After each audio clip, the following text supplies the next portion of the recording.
Assalamualaikum warahmatullahi wabarakatuh. Perkenalkan, nama saya Ahmad Farid Mubarok dengan NIM akhir 227.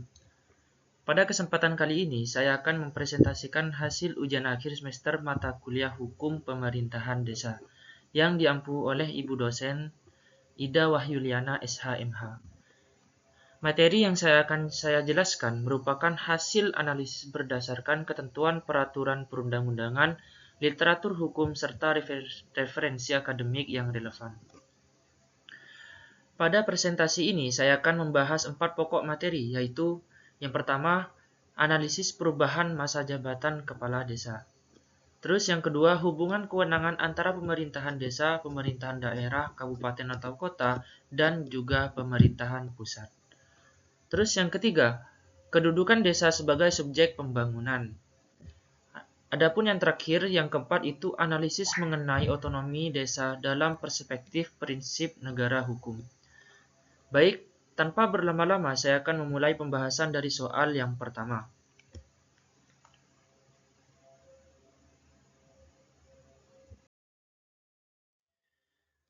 Analisis perubahan masa jabatan kepala desa menjadi 8 tahun.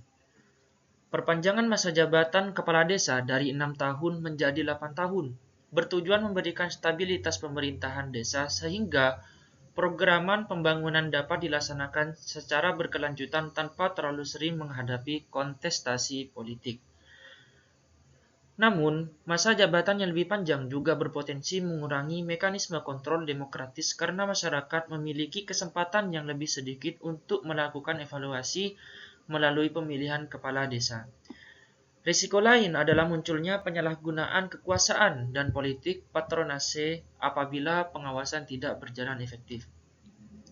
Jadi kesimpulannya itu dari slide pertama atau analisis yang pertama itu perubahan ini dapat memperkuat stabilitas pemerintahan desa, tetapi harus diimbangi dengan transparansi, partisipasi masyarakat, dan pengawasan yang kuat dari BPD serta pemerintah daerah. Adapun yang kedua, hubungan kewenangan pemerintahan desa, daerah, dan pusat. Pemerintah pusat itu menetapkan kebijakan nasional, regulasi, dan juga pendanaan desa. Sedangkan pemerintahan kabupaten atau kota itu melakukan pembinaan, pengawasan, evaluasi, serta pendampingan penyelenggaraan pemerintahan desa. Terus yang terakhir itu pemerintahan desa itu mengatur dan mengurus kepentingan masyarakat berdasarkan hak asal-usul dan kewenangan lokal berskala desa.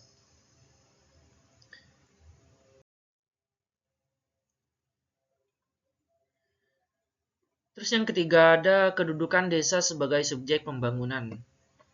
Nah, desa tidak lagi hanya menjadi objek pembangunan, tetapi menjadi subjek yang aktif menentukan arah pembangunan sesuai kebutuhan masyarakat dan potensi lokal.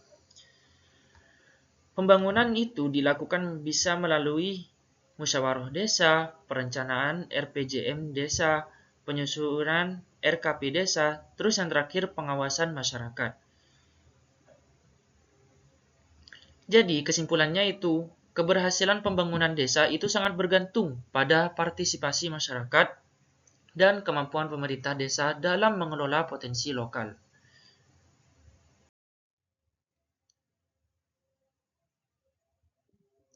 Terus ada yang terakhir itu, apakah otonomi desa berarti bebas dari pengawasan?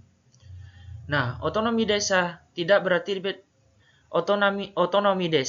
berarti desa bebas sepenuhnya dari pengawasan pemerintahan daerah.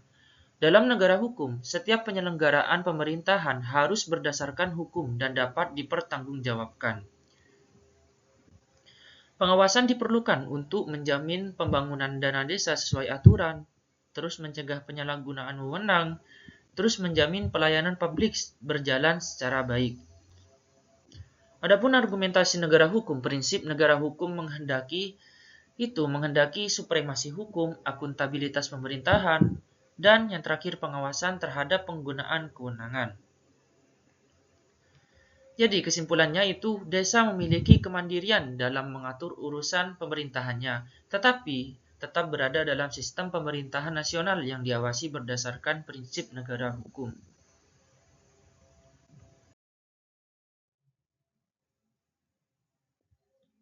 Yang terakhir ada daftar pustaka. Jadi saya itu menganalisis materi saya atau jawaban dari analisis saya itu mengambil dari Undang-Undang Negara Rakyat Indonesia tahun 1945, Undang-Undang Nomor 3 Tahun 2024, Undang-Undang Nomor 6 Tahun 2014 tentang Desa, Undang-Undang Nomor 6 Tahun 2014 tentang Desa, dan ada Peraturan Pemerintah Nomor 43 Tahun 2014 dan selanjutnya. Sekian dari saya. Terima kasih. Wassalamualaikum warahmatullahi wabarakatuh.